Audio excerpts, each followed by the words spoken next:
So let me start. I think all of us are more or less familiar with this word, been around for long, and the dictionary meaning comes to us immediately, which is toughness. And how soon do I get back? When I'm hit with something, when I go through bad times, and things like that. Well, that's the general definition of resilience. Always been there, continues to mean that. But given our current context of COVID and what we are going through currently, I think I'd like to add a little more flavor to it with my own personal experience. So, if we can move forward to the next slide, please, Kushbu.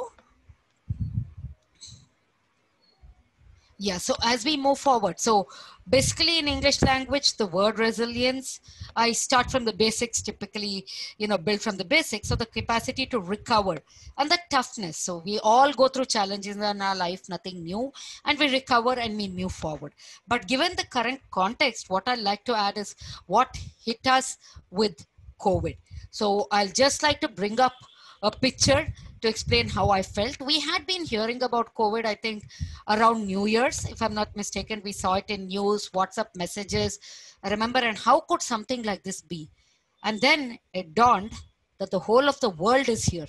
And, we had the World Health Organization saying that, you know what, now it's a pandemic. So everybody in the world, wake up and make sure that you're prepared. And then our government quickly declared the lockdown and we had to move things off. And obviously, with oversight of admin function and in HR, we are moving everything to people's home, working it, enabling them, doing everything possible. And that night when coming home, I couldn't believe the Bangalore I saw. It was nearly ghostly, deserted. And I'm like, can we ever live like this? Can our city be like this? So in one word, I would use the word shocked.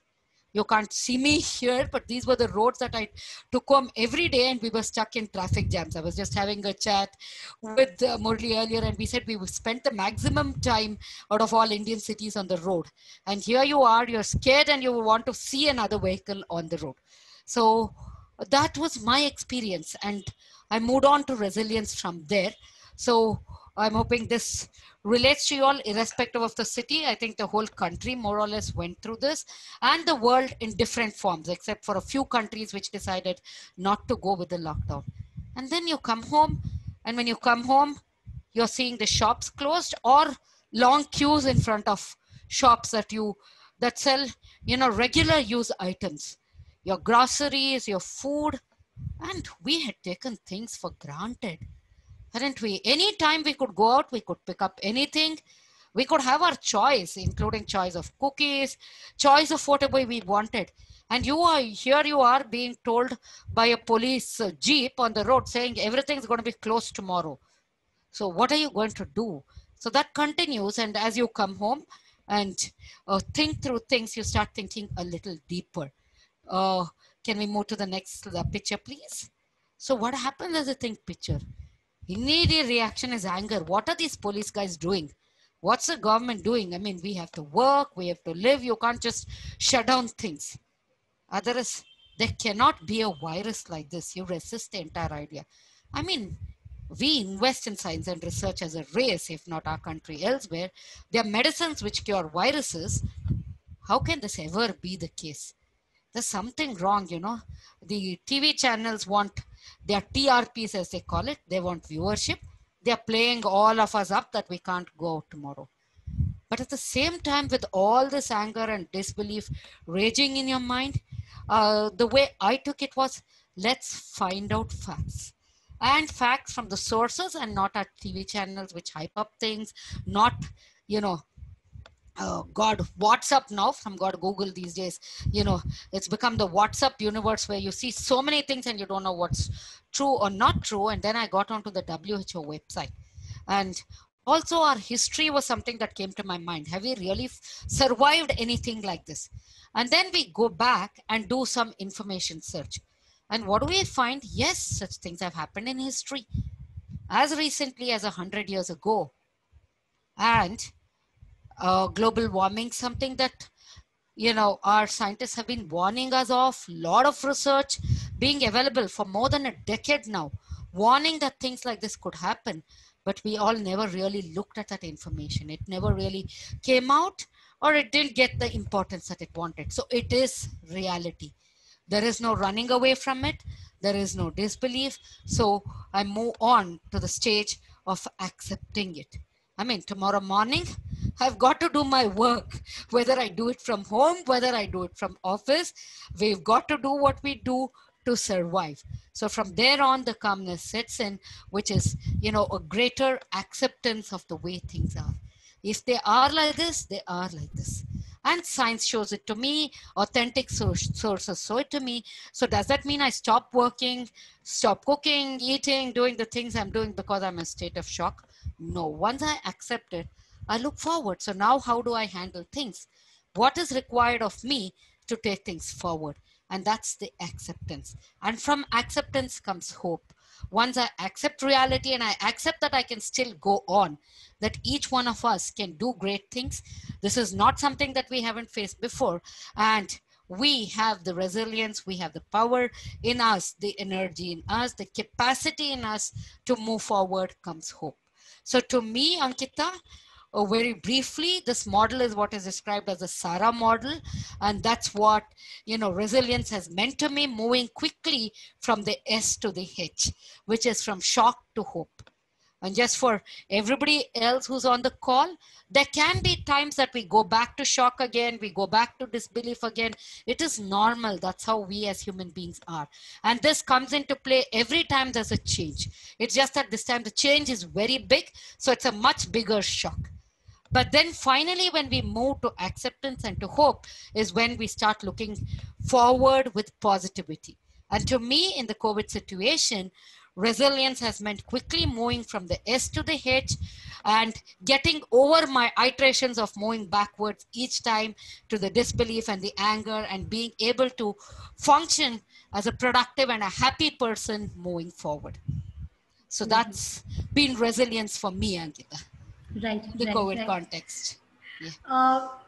Okay, so now I want to kind of move on to the next question, asking that, everyone all of us need to build resilience in some or the other way, no matter at what stage of career or personal life that you are. And irrespective of COVID or no COVID, because this is a skill that everyone has to own for their future growth. So how do you kind of go ahead and build resilience? So this is something that I would like to ask you. Well, okay, since I mentioned it, I mean, agree with you that irrespective of which stage I am in, and today we speak of even our children and adolescents having that, this is a must have now and for the future. I think COVID accelerated the future to us, made us more conscious of, what is likely to come. So I'd like to, in fact, quote, there's a lot of research, a lot of points. And before I get into the details, 3-4 key points that I'd like to focus on as to, characteristics of being resilient and demonstrated characteristics as we move forward to my next slide, where I will put out those pictures to show you what that demonstrated resilience is. As I said, the first thing is to be practical. There was a time in my life where I believed that being an eternal optimist was the best thing. But then as I went through experience, not just COVID, but much earlier in my life when I was much younger, I said there's no point in being optimist and distancing yourself from reality. Then you're not fitting into the overall system. So being realistic, being optimistic, and being agile, not having one fixed path. And of course, being related to people, understand all of that, and being agile so that you're quickly able to move across. Of course, we have to build resilience, and there are different types of resilience, which if we have time, we could get to. But basically, it means for that, you be pragmatic, be realistic, be, agile, and be optimistic. Can we move to the next slide, please? So,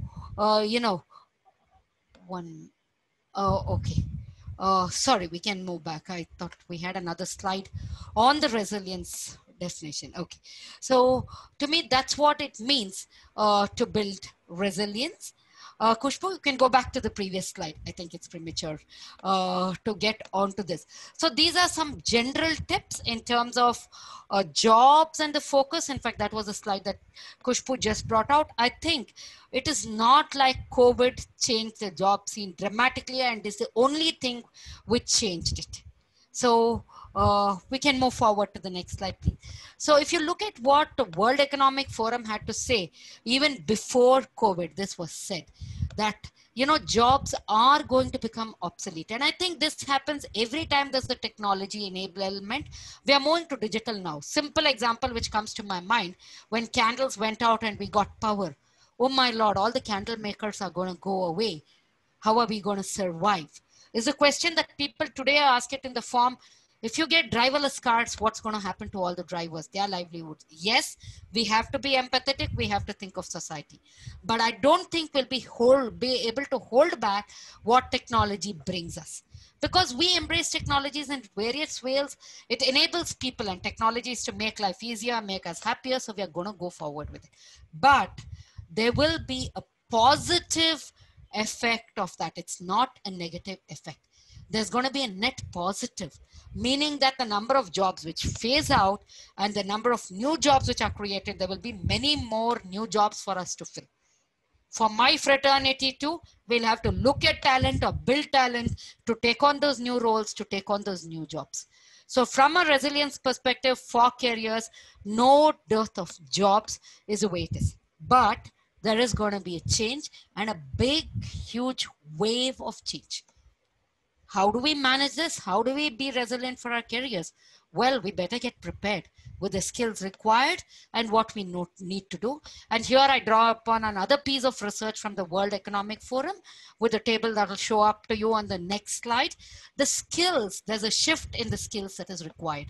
Earlier when we started, typically when I started my career and moved across the people space, as Ankita said, technologies were the key.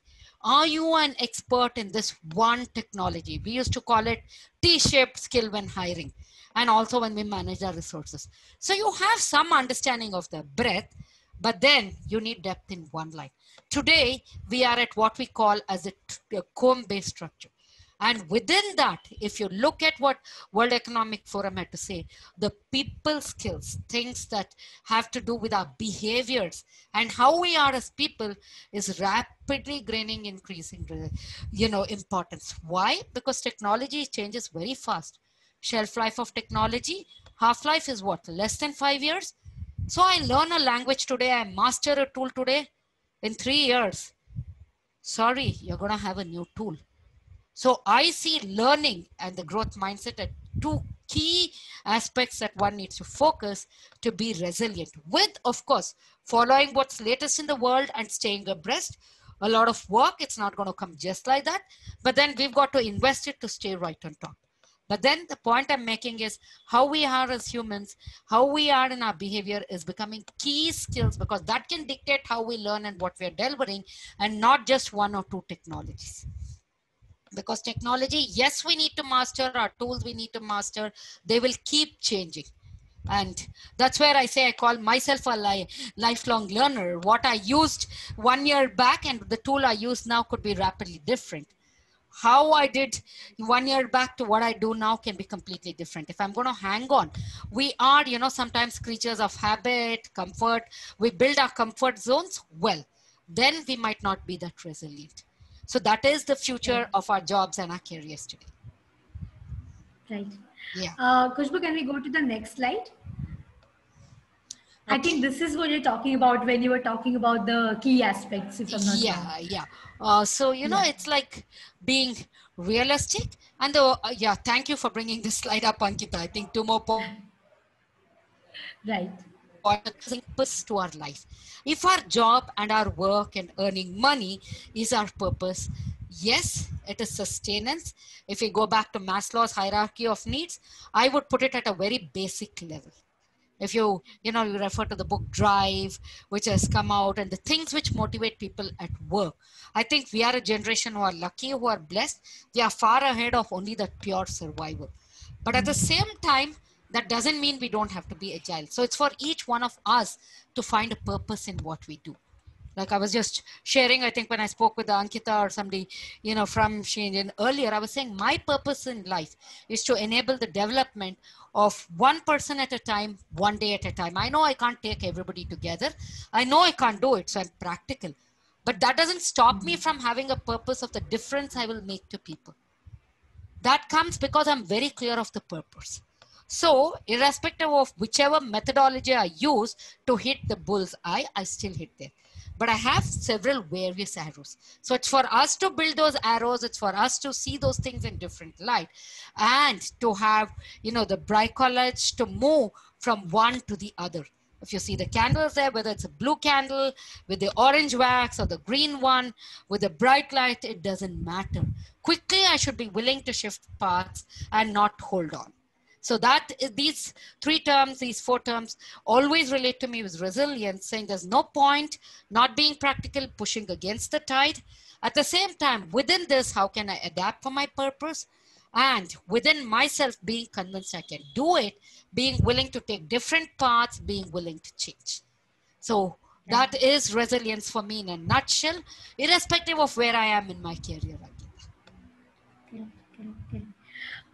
So when we are talking about professional resilience, Anita, like COVID or pre and post COVID, and also every level of people, like it can be someone who is just starting their career to the senior management, have different responsibilities because they are perceived from a different angle or different lens, right? So when we're talking about having building professional resilience at work, so can you just shed some more light about, at each stage, how can you kind of go about building resilience depending on at what stage of career you are at? Because that will be really helpful for the users. We have users starting from, who are freshly starting their careers to senior management people as well. Oh, sure, Ankita, I could do that. And since you mentioned that you're starting from people starting their careers to seniors, maybe I'd like to start it from when I'm starting my career, kind of a conversation from a career perspective. So for that audience, so that we can move forward based on experience. So if we can move forward on this slide too, I think bringing up the next slide. So at the same time, as students, our hopes, and I do understand if you're seeking jobs or we've just changed jobs or we've just got into a new job, finished graduation in the midst of COVID, and not a great experience to write our exam with mass, but then no choice. Our universities declared that we should do it. So we wrote our exam. Maybe for some of us, there's already an offer letter we hold. For some, we do not hold an offer letter. I was looking forward to going to a great place to work, having my own office, my own business cards, maybe, something branded with the company, all of that. And here this company sends me a mail saying, everything happens virtual. Right. Well, I adapt myself to see what is the best I can do to connect with people virtually. I'm saving the time, let's say, of travel, relocation, looking at all that, moving out of home. I'm happy to be at home and to be onboarded. I don't have to leave the safety of my house in the middle of COVID. So what is it that I can do additionally?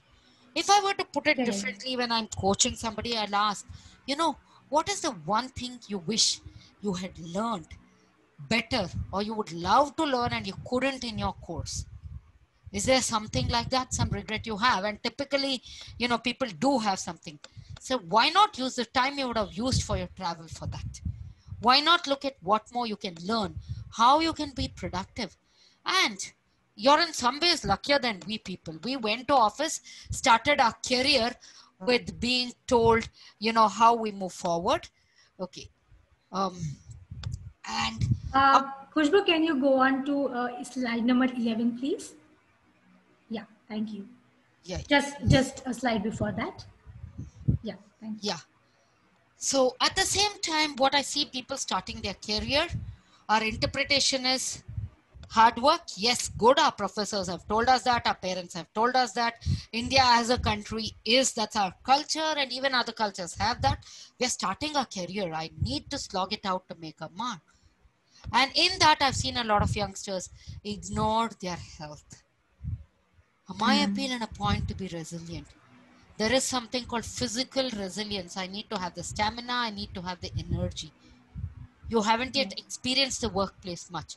But going back to my experience and maybe a lot of my colleagues, people of different age groups here, you can add on, but I think health is wealth and that stays as it is. So can you plan your day such that you take breaks, you exercise, you eat healthy food, not junk food, please. I know it's much easier to get to junk food when you're between a laptop and the kitchen, but that's not what it has to be. The other is, I would say, in every subject or area, there are some foundational blocks that you have. It's fine if you don't get to office, you can still connect to people, build a strong foundation to yourself. So going back to the IT industry, or let's say software engineering per se, there are some basics foundation of software engineering. And today you have the full stack engineer. So can I, yes, my college gave me that chance. Today, can I go back and work that? And when I'm working virtually, don't wait for somebody to keep directing me. If I'm already in a job, you know, my manager tells me something, or the person doing the induction tells me something, and just sit and wait. We are young, so let's show that youth. So take the initiative and start thinking when you get the time a little more. Yes, I did this engineering, or I did this BS, I did this BA, I did this law course, for whatever, or chartered accountancy I got into for this purpose. What really drives me? What's my passion? What's my purpose in life? There are people who are young who ask me, what if this changes 10 years on? Well, fine. If you become a different person, because I have experienced it myself, I got into, you know, my career when technology was at its peak, you know, IT. People said, just get into IT. And I said, yes, it is great to be in IT. And then somewhere down the line, I realized people are much better than machines was. I don't mind spending midnights with people, but sitting in front of a computer till midnight, no. Of course, now it's a different thing. I see people on computer, but it's still people. So find purpose and passion. Focus on learning, and we will get through this too. It's not going to stop us. So does that kind of answer what we said, Ankita? Yeah, definitely, definitely. Sure. So for someone who is starting the career, you know, they are maybe facing a little more challenge because there's no face-to-face interaction, the onboarding is happening virtually, and then people are not sure as to what is expected out of them. But then you taking first initiative or first step towards learning and your own growth is actually going to play good for them. So in that case, Yeah, sure, Ankita. And just to add one more point on this, you know, we might have A-star exams, we might have top-star exams. So congratulations to all of you. Congratulations on having your new job. If not, sure, your job search will take you into a new job. But something that I see and I want to re-emphasize, please be open. Even though it's just been a few months since we did college and came into the workplace, there was somebody whom I mentored at the workplace, and I mean, I keep doing these things. So then I said, no, but we learned this theory. I said, great, that theory still holds good, but you have to connect the dots to what it is in practice. So be open, and it's okay to ask, and it's okay to be told, you know, this is not the approach, maybe try this approach. And it's not only for you all, it's fine for all of us also. Even though with all these years of experience, I look at not feedback, but the word feed forward. Let's all look forward to feed. When I take the initiative, I sometimes hear people early in their career say, how can I tell my manager, I have 15 years experience, what if I make a mistake? Well, if I make a mistake and stop there, there's a problem. But if I were to put it as asking my manager, this is what I've come up with, can you tell me how I can get better? What are the suggestions? Or I said, this is my understanding of what I might have to deliver for the first 1 month. Am I off the mark or no? So we need to think. So from that directed approach, that taking initiative, owning things and being open is something that's required. Right. Sorry, Ankit, I couldn't Absolutely. stop myself from adding that one No, point. no, perfect. It makes so much sense. So Yes, sure. now from job seekers, we kind of go on to people who have been in the industry for a few years, maybe, you know, 5 to 6, 7 years of experience. So they have seen the normal life also, and they are also trying to adjust at some level with this COVID life. And so what can you tell to that particular group of people who are maybe managing 1 or 2 people, but still have senior leaders? So they are into like this mid management kind of a role. So Sure. what would you suggest for Okay. them? takes me to one of the favorite serials I like, shows on Amazon, which speaks about the middle, which is, middle is always challenging. Be you the middle class, be you wherever you are, middle is the sandwich piece. Okay, that's on a lighter note where you have jokes, and then, the middle is always trying to figure things out. You're not at top where you're completely in charge to give direction. You're not fresh out of college to say, hey, I'll start everything new. But then we all have a role to play, don't we? And it is the middle who's taking the people who are starting their careers, few years into their careers up. And the middle is also growing to move up. I'm assuming people don't want to stagnate in their careers. So we have a role, and we are all having our careers because we have a role and there's value that we play. But then when you're hit with a crisis midlife, as a life crisis or in our career, sometimes the thought comes back, am I doing right? What did I do all these years? Are things going right for me? No harm with revisiting our purpose. If I want to change, I'll change my purpose and look at what to do. As I showed you, jobs will change. Roles might change. That's fine. But let me focus on skills. Where can I use my skill? For example, if I'm very good in language today, can I look at digital marketing if I need to? If I want to, is that something which relates to me? If it doesn't, fine, there'll be other jobs which relate to me. Today is a world of gig economy too. Sitting in Bangalore, sitting in wherever you are, you can work for the global market. But that means that I have to make myself aware of that. I have to spend time for that.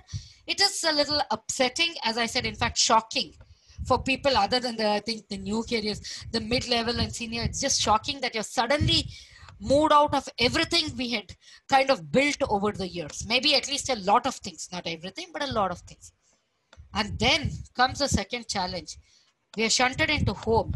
How many homes in India have a work office for each member of the family? That's not how we built our homes. That's not how we built our cities, because offices were offices and homes were homes. And now it's I, my husband, my child, whoever else at home. I have my parents, everybody needing their own space.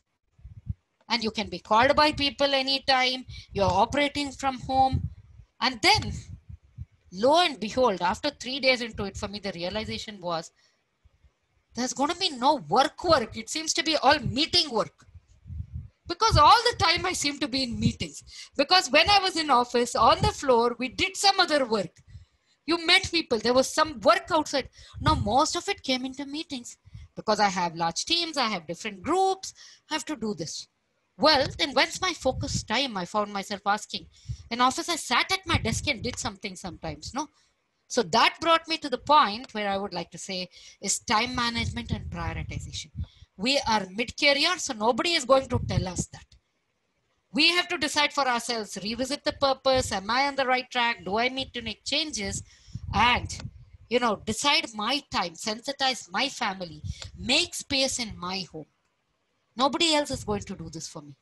If I'm starting my career, yes, maybe I still live with my parents. So there's somebody who's going to do it. But here, it comes all to us. How am I managing my lifestyle?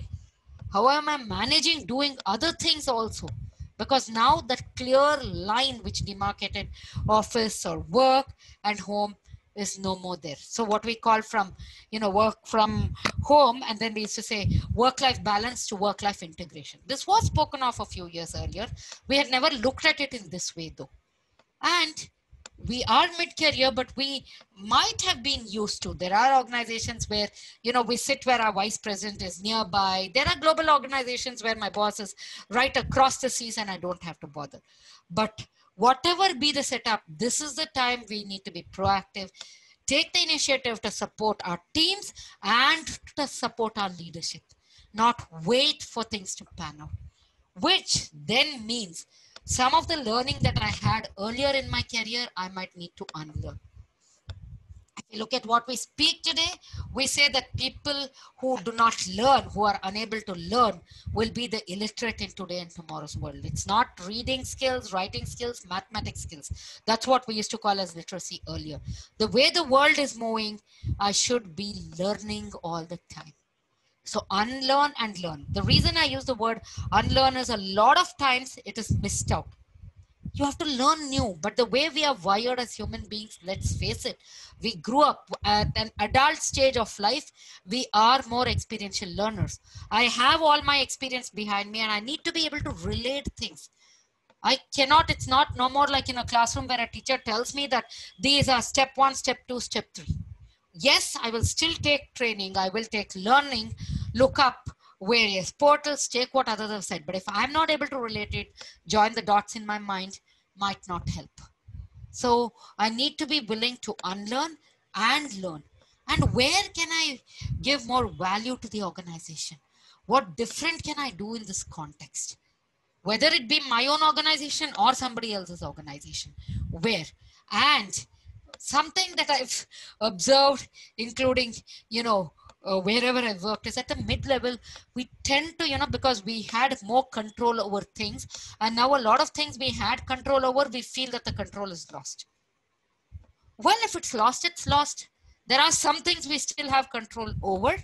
So, one of the practical tips that I follow here, two things, in fact, Ankita, and, I was speaking to Murli too, and this could hold good for everybody too, but I'll just add it here, is one, we are lucky that we are at home. We are not in a situation that Anne Frank was in Anne Frank's diary, where we are locked up without food and water. We are much more happier. So let us be smiling.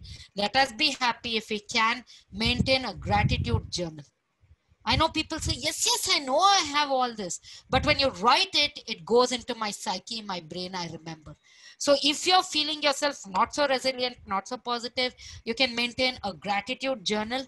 Just say, I am thankful for, I am grateful for. Keep writing it every day for 10 days, and maybe once in 2 days, you realize you're much better. Similarly, to get out of this worry and focus on what is in our control, you can make a worry list. Make a worry list, a worry, whatever you call it, in a box, in a circle, list out all your worries. Look at all of them. What is in your control, what is not. I typically scratch right across what is not in my control. I can't do anything about it, no point worrying. Then you will come up with what you have in your control.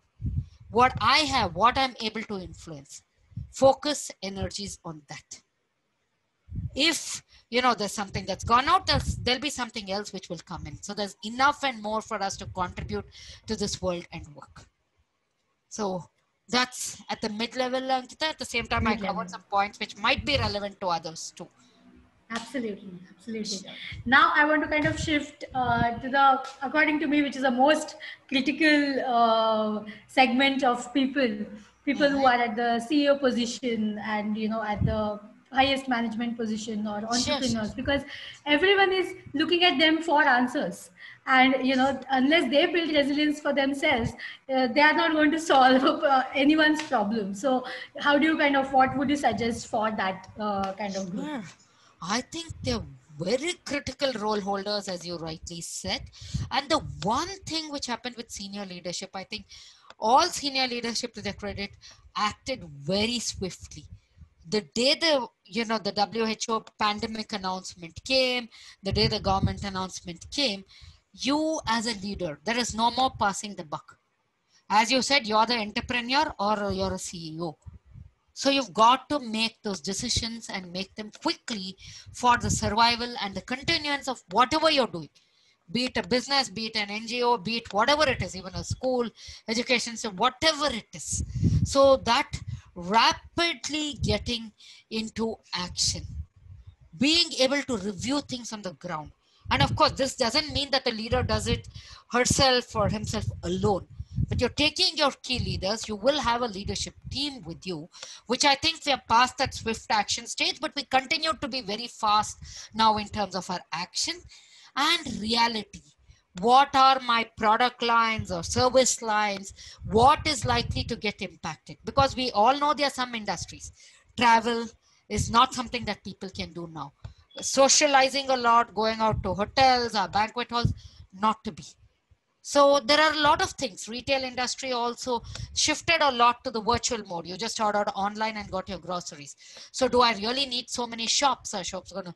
So what is it? So irrespective of the line, look at what it is and move to exploring various possibilities. For example, something typically like this I would do as a guest lecture in a room, and we all met and we had a hall and all of that. I think all of us quickly moved on to the virtual connect. So if that is it in my business, also there can be possibilities. New products I can develop, the time to take customer feedback. One thing I've realized is people like to be listened to at this time more than ever before. Not that they didn't like listening, skill is something people love to be listened. So can I reach out to more of my customer base? Can I find out more about my customer base? Look at, what is more suitable or what will work best for them now.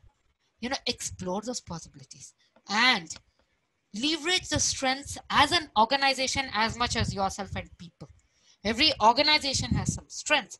What can we do with these strengths in the current context? It needn't be exactly the very same. So be open, as I said, and move forward. And of course, every organization has its vision, purpose, whatever. Make sure we continue to be aligned to that purpose. And when being on the ground with our people, something that I've seen senior leadership, do very well, relates to people. Communicate, communicate, communicate. There are no more offices.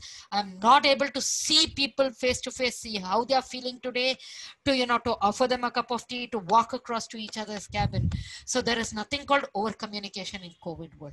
Communicate, communicate. But whatever I do as a senior leader, I need to bear in mind that my team members are also going through challenging times. I need to bear in mind that their ecosystem is also challenging. I don't know who all they have at home, though I might have. But, it's a different world. Let's be empathetic to whoever we work with. And I bring my true self. All of us have challenges. All of us have to quickly get together. So this is what I would say is one leveler in our career.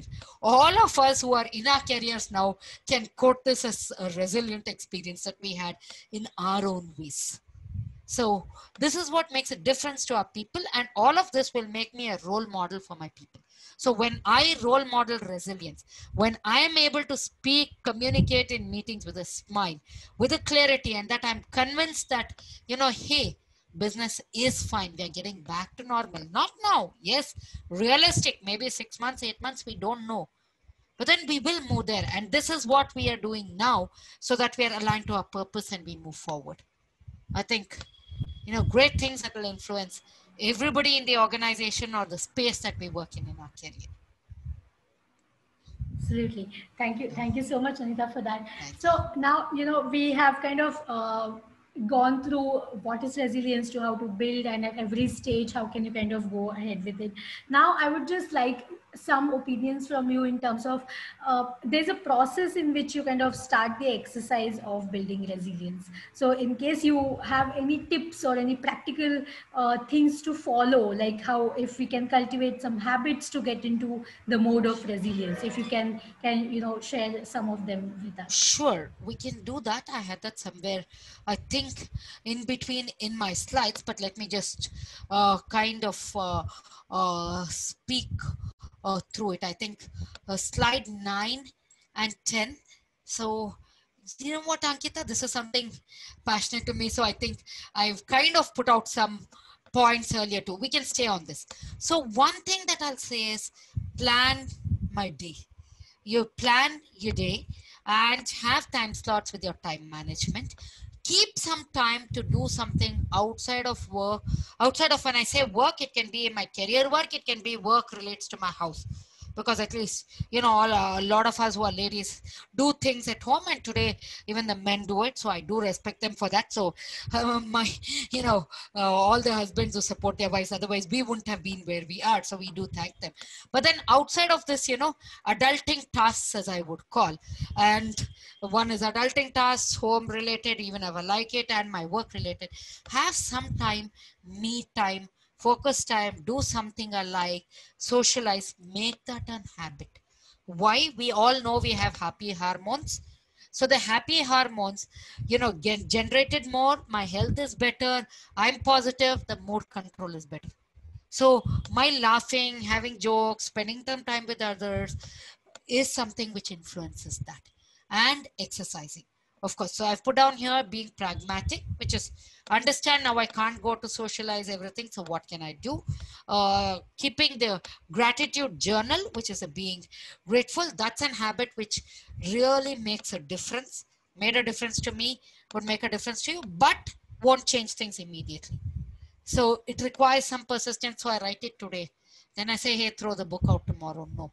If time and again, so I'm telling my mind, there are so many things that I'm thankful for that are going great in my life. When I do it over a period of time, as you said, the habit, it brings you to that happiness thing. So have fun, enjoy your work, it's fine.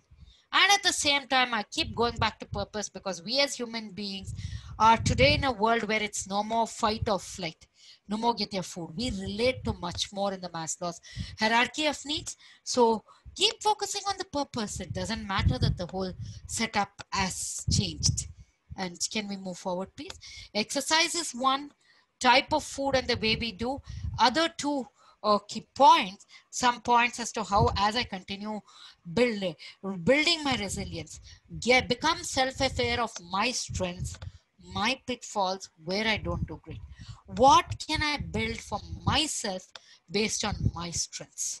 And again, a one-time exercise will not do. This might be, once a week I go back to and I write down actionable items. For example, one thing is I relate to people well.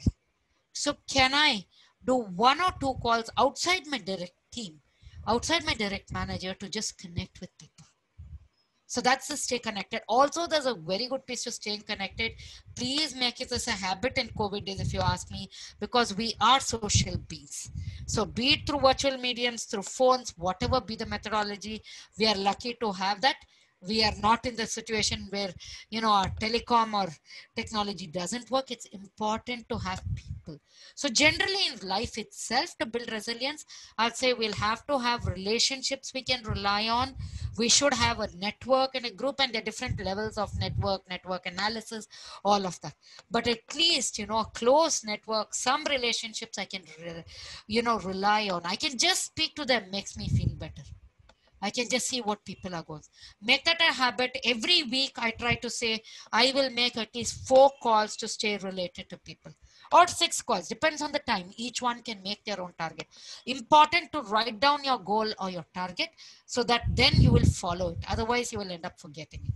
And there is no one size fits all. We are all different as much as we are one and we are the same. So all of this, stay optimistic. A simple smile can make a difference, because that's how, there's this famous thing which goes around saying, fake it till you make it. So if you're smiling and happy, the enzymes in your body will react the same way and you will become happy. Be agile, no boundaries. Oh, my work is this. My thing is this. Doesn't hold.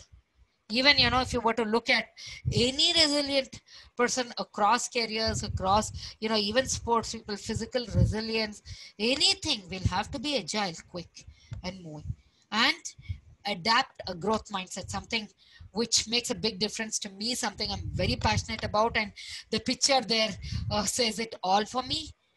Should I just be doing my day's work and let's see what happens? Or is this the time I will learn more? I will continue to learn and develop, because every time is learning time for me.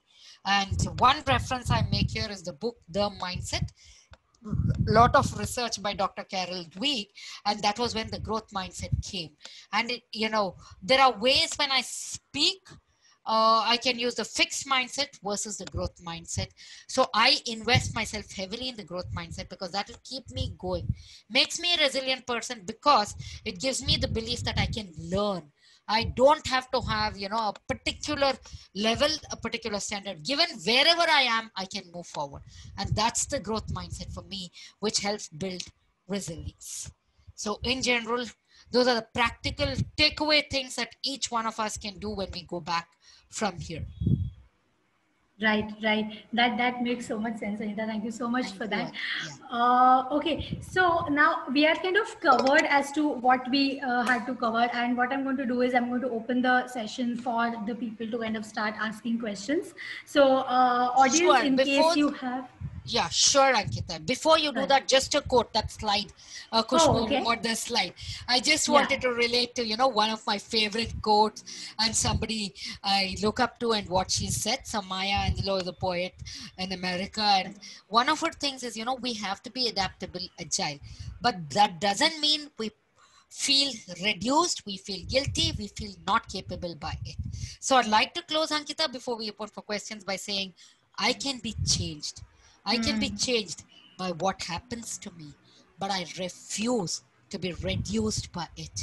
And I will be what I am, and I will do my best and continue my life's journey as a resilient, you know, person who's helping others build that and being a practical optimist. Thank you Right. so much, Ankita. Right, right. Thank you, Thank Anita. you so So now we are kind of opening the session for questions. In case anyone from audience, if you have any questions, please feel free to put it in the chat box, and we'll be spending next, I think, 5 to 10 minutes on the questions. So by the time people start asking questions, Anita, I had one question that I wanted to ask you. Sure. Uh, you know, during the entire career journey that you have you come across a situation where you kind of had to become a tough person and take a call for yourself that okay, this is what I want to do, this is what I have to do to take to reach to where I am today? So if you can just explain about the process of Sure. that and how did you I manage it? think when I was in technology, and then, I had a little child, and, technology is everybody's coveted space in those days. IT was the boom days. There had never been a recession, and then everybody says, wow, you're into IT and technology. And then you're Right. working late into the nights in office. We didn't have this work from home then. I don't know how it would have worked, but then you call home and then you hear your little child crying and calling out to you. And then you don't know what to do. I mean, you're good at technology, you enjoy it, but then you start thinking little more deeper. Is this for me? Is this what I want to do? Do I relate to it? Come back, go back, learn more technology, do it happily. And then you keep working on this, and then I realized, hey, sitting on this technology, I tried my hand at two things, development and system integration, configuration, all lovely being in meetings and things like that. I realized I like the meetings and the people better, and not, so to say, only the technology piece.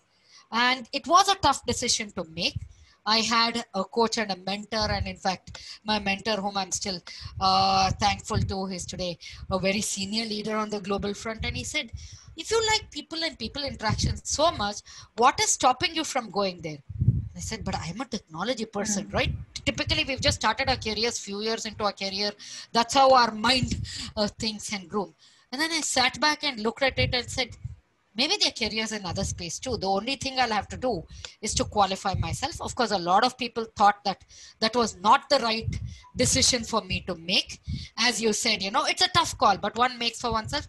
The other good thing about that was in the people space, even in those days, you could take calls at home, you could do things from home, some timing that you could get back. It's not like server crashed and you're sitting there trying to put the server together.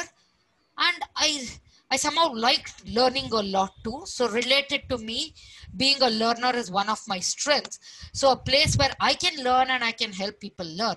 And I said, well, then the people line, the talent line is what it is for me. So I said, first took up some courses, studied some things. Internet was there, thankfully, then not in the big way that it is now, but it was still there. And I've been a fan of books anyway. Church Street and MG Road had a lot of bookstalls. Hopefully, they all open up after COVID. So you go there, you pick up books, you speak to contacts, and things like that. You qualify yourself and you move forward. And I haven't looked back. Let me be honest. In fact, I feel that it strengthened me. Like I told you, I moved from technical business back to technical and then the people front. In fact, I see it as having strengthened me while, people say you have a diversity. Well, we need, as I told you all earlier, one is the T skill. Today we are in the comp skill. So it helps you to actually know more. And it helps you to be able to relate to your customer. To me, every employee of my company is my customer, my internal client. So it helps me to relate. It helps me to relate to my final customers too. So one small example, Ankita, I don't know if that fits in with your question. Does it give an example? Absolutely. No, no. So in fact, I have gotten a personal question around that also. So I'm going to take that up right now.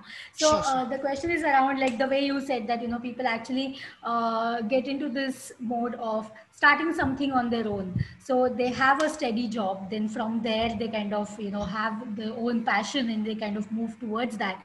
And that takes a big leap, in terms of starting from salary hitting your account every month to kind of paying salaries to other people. So I mean, to reach to that stage, I'm assuming that you need a lot of resilience, a lot of being a tough person to be able to reach Yes. there. So someone who is in the process of doing that has asked this question that, can you give some tips as to how to make that move without having a lot of impact on my mind? Like, how do you kind of do Okay. that?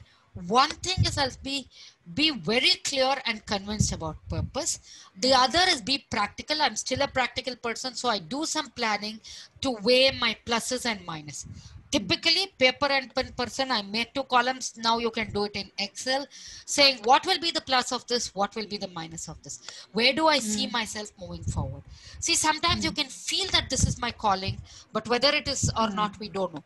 When we do the self introspection, put things down on paper, and let's face it, our financial stability has a lot to do with our career. So that is something which makes us keep our job. So if I'm looking at getting into a business 1 year down the line, in fact, at one stage in my life, I did take a break and I was a freelance consultant for about a year. So do I have the financial backup? Oh no, I don't have it here. Well, we can build it up. So if Yeah. my plan is, so plan it 6 months from now, I want to get into this. I expect it to take me 6 months or 1 year to get into break even.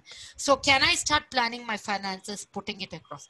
Can I start building my network? By network, I don't mean just getting to know people, but going a little more deeper. Build my support system as an entrepreneur. An entrepreneur needs a support system, needs an ecosystem, rather, I would say. So start with building the ecosystem right when I'm in my career. I have my weekends, I have my evenings. Yes, work life integration, I need to balance, doesn't mean I forget family. That's another thing. We get a lot of, source of energy from our family and the people close to us. So it's not that we break off from them. Keep them posted, get their buy in with our ideas. My close friends, share with them. I do that. I go back to my old classmates. Hey, this is what I'm trying to do. The person might be completely unrelated to my life, but it still helps. So have some kind of a blueprint with a lot of agility built into it, bricolage built into it. If this doesn't work, I will do this, I will do that. But that doesn't mean we are not confident to get into it. And the one thing with entrepreneurship, there will be difficulties. So I Yeah. need to have that conviction that I will tide over that and I will move forward. That I would say today's world, because our career is tied to a lot of other things like our financial stability, our families. So start building the ecosystem, start focusing, get clarity, qualify ourselves. That's another thing I hear. People, there are two extremes. One, would say that complete qualification is everything. The other who say experience is everything. I would say I'm midpoint.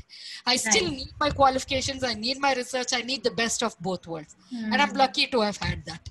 So Right. I think if we look for it, it will come to us. So Absolutely. have both Absolutely. plan and then step in. But Correct. it should not Correct. be a decision Definitely. that's not thought of to some Yeah, extent. So, yeah, yeah, absolutely. sure. There's one more question which has come for someone starting her career in the IT industry. What are the skills needed and how to be persistent in getting them? Okay. Wonderful. I think when growing up, you all would have heard that IT industry is a great industry. You're getting these perks, you're getting these things. Yeah. So now you realize the world is completely different, seems to be topsy-turvy. So I'd like to go to resilience and then the skills. So I would say resilience itself is a skill and the behavioral skills. Practical tips have, as I said for others, have a so-called, in school we used to call it timetable, call it time allocation. What is it? A planned thing. Have some exercise built into your regime. Have good nutritious food. Have breaks into your regime. Given that, also have it in you to say that I'm lucky to have what I have, and look at what you can do. Learning is another thing you can look at. And from a skills perspective in an IT industry, I think with digital, role skills are rapidly changing. please stay on top of it. A software engineer today might be very different from what, let's say, my generation software engineer was. So today we speak of full stack engineers, we speak about digital assurance. There are any number of new roles coming. Maybe not IT per se, but then if you look at roles of the future, they are like, airspace regulator, where you'll have to control drones in the air, a whole lot of other things might not relate. But what I'm saying is, in your own space, there might be different things. So please look at it. And also there are some people who sometimes tell me, no, but college didn't teach me that. They taught me programming in this way. Well, that's fine. Today is an open world. Let's thank the internet for it. Enough sources where self-learning. In fact, companies, because of COVID, and they know people are finding it more difficult, a lot of these resources have become free, the certification, as compared to earlier. In fact, Microsoft has an initiative that they had put out with LinkedIn Learning and all of that, where without paying a penny, you can take up a course, you can get certified, includes behavioral, includes various other aspects, includes careers of the future. So focus on that and be prepared mentally to realize that it's no more going to be our parents' days where we can do one job. Even if you speak as software development, from the waterfall model where we went from, systems analysis to design and development, or even today in the L&D line, we had the ADDIE model where we used to go stage by stage. Today it's an agile world, weekly deliverables. We'll give it, we'll learn, we'll take the initiative. I don't know if that answers, but I've tried to put it as brief as I can. Absolutely, absolutely. Thank you, Anita. Thank you. So I Thank think you for the unfortunately we are running out of time. So I'm going to ask you to kind of, before we kind of close in for today, any last words that you would like to say to the panel and to us? Well, thank you so much, Ankita, for hosting this. Thank you, Murli, for inviting me, and SheEngine for hosting this. I think it's a great initiative. And to all participants, thank you for taking time out, being a patient listener with me and listening to my journey and my tips on resilience. I'm hoping this will be helpful to you and this will help you. And Ankita shared with you more details about me, some links that I've shared with her.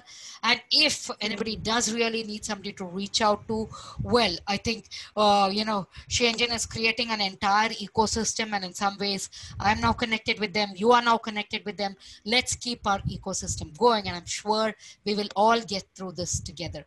So thank you all very much. Been a fantastic experience for me. I hope you liked it too. Look forward to anything anybody would want to share with me on the chat window or see. Thank you, Anita. So for all audience information, Anita has been kind enough to kind of give us a couple of links and reference material that we can read through and understand through in case you have more, you want to know more about how to build resilience and how to kind of go ahead in your career path. So I'm going to share the links with people who kind of express any interest in getting those links. So please let me know. Also, in case you want to get in touch with Anita for anything, please let us know so that we can become that bridge to kind of connect you with her.